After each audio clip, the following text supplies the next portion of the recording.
ओम शांति। 10 फरवरी। बाबा आज याद दिला रहे हैं, तुम आत्माएं हो और तुम्हारी प्रीत हुई है परमात्मा से। प्रीत हुई है तो इस प्रीत में तुम इस संसार को छोड़कर नई दुनिया में जाओगे। बाबा कह रहे हैं संसार में ऐसी प्रीत कहीं नहीं होती कि शरीर छोड़कर नई दुनिया में जाना हो। अब तुम्हें ऐसा अभ्यास करना है कि जब तुम शरीर छोड़ो तो एक से ही प्रीत हो, एक की ही याद रहे, बाकी कुछ भी याद ना आए, तो तुम्हारी गति सर्वश्रेष्ठ हो जाएगी। तुम बुलाते थे ना लिबरेटर, आओ मैं आया हूं तुम्हें सभी दुखों से छुड़ाकर अपने घर ले जाने के लिए। तुम सुख चाहते थे, शांति चाहते थे, मैं तुम्हारे लिए सुख धाम रचने आया हूं। बाकी सारी दुनिया का जहां पाप ही पाप है, दुख ही दुख है, इसका विनाश करा देता हूं। लोग शांति चाहते हैं ना, वैसे तो शांति शांति धाम में होती है, क्योंकि यहाँ तुम्हें कर्म करना होता है। शरीर लेकर तुम सबको घर की याद दिलाओ, उसका नाम ही है शांति धाम। लेकिन सतयुग में कर्म तो तुम वहां भी करते हो, लेकिन संपूर्ण शांति होती है, सुख भी होता है, संपदा भी होती है। यहाँ भी हमें सीखना है कि कर्म करते हुए देहभान से न्यारे आत्मिक स्वरूप में रहेंगे तो शांति रहेगी। तो बाबा ये सब बातें हमें याद दिला रहे हैं। और फिर एक सुंदर बात आ रही है, शिव बाबा की याद से तुम बहुत धनवान बन जाते हो। कैसे याद करना? मैं आत्मा भी बिंदु स्वरूप हूँ और परमात्मा भी बिंदु स्वरूप है। अपने को बिंदु स्वरूप बनाकर, ज्योति स्वरूप बनाकर फिर शिव बाबा से बुद्धि लगानी है। शिव को पुरी भी कहते हैं संस्कृत में, बिंदु, क्योंकि वो बिंदु स्वरूप है। तो जैसे एक पर बिंदी लगाओ 10, 10 पे लगाओ 100, 100 पे लगाओ 1000, 1000 पे लगाओ तो 10,000, लाख, ऐसे बढ़ते जाते हैं ना। वैसे ही जैसे ही तुम बिंदु स्वरूप परमात्मा की याद में रहोगे, तुम धनवान बनते जाओगे और सतयुग में तुम्हारे पास अथाह धन संपदा होगी। ये सारा खेल निर्भर करता है प्योरिटी पर। जहाँ प्योरिटी है वहीं सुख, शांति और संपत्ति है। सतयुग में तुम बिल्कुल पवित्र हो। अब बाबा तुम्हें फिर कहते हैं इन विकारों को छोड़ो, काम महाशत्रु है, इस पे जीत प्राप्त करो तो तुम जगत जीत बन जाओगे। लेकिन बच्चे कई बुरी आदत छोड़ते नहीं, विकार भी नहीं छोड़ते, बीड़ी सिगरेट पीना कई बच्चे नहीं छोड़ते। तो अगर नहीं छोड़ेंगे, आदत पड़ती गई तो फिर वो बहुत पक्की हो जाएगी, कभी नहीं छूटेगी। इसलिए शुरू में ही उसको छोड़ देना चाहिए। बुरे संग में आकर ये बुरी आदतें लगती हैं। अब तुम उस बुरे संग को छोड़कर शिव बाबा के पास आ गए हो, छोड़ दो उसे। अब तुम्हें पवित्र बनना है, पवित्रता से ही तुम बहुत ब्यूटीफुल बनते हो। बाबा कह रहे हैं तुम्हें बहुत खुशी होनी चाहिए।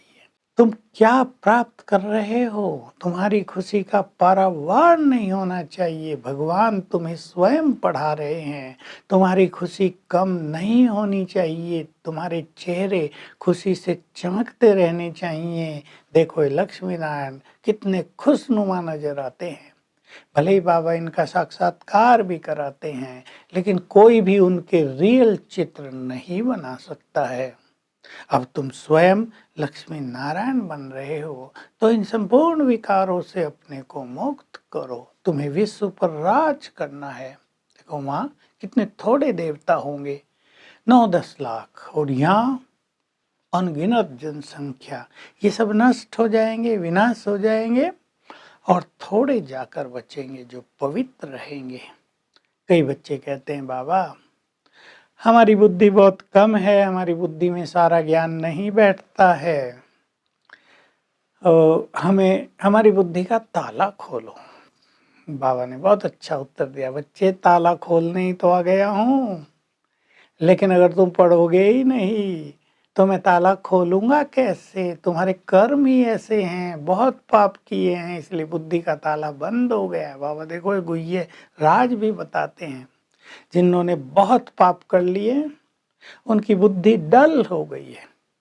बाबा कह रहे हैं पढ़ाई में भी, लौकिक पढ़ाई में किसी की बुद्धि डल हो तो टीचर को कहेगा मेरी बुद्धि का ताला खोलो, वो कहेगा अच्छा भाई एक्स्ट्रा टाइम लेकर पढ़ो, ट्यूशन कर लो, तुम होशियार हो जाओगे, पर कोई पढ़े ही नहीं तो उसकी बुद्धि खुलेगी कैसे? तो बाबा ज्ञान देकर हम सब की बुद्धि को खोल रहे हैं। अब ये हमारे ऊपर है कि हम अपनी बुद्धि को कितना खोल दें ज्ञान के द्वारा, ताकि हम ज्ञान दूसरों को भी दे सकें और हम भी श्रेष्ठ पुरुषार्थ कर सकें, पुण्य कर्मों की राह पे चल सकें। तो बाबा कह रहे तुम्हें मैं बहुत महान बनाने आया हूँ, तो तुम्हें मेरी श्रेष्ठ मत पर तो चलना ही होगा। तुम बहुत पवित्र थे, तुम बहुत धनवान थे, तुमने सब कुछ गंवा दिया है इन विकारों के वश होकर।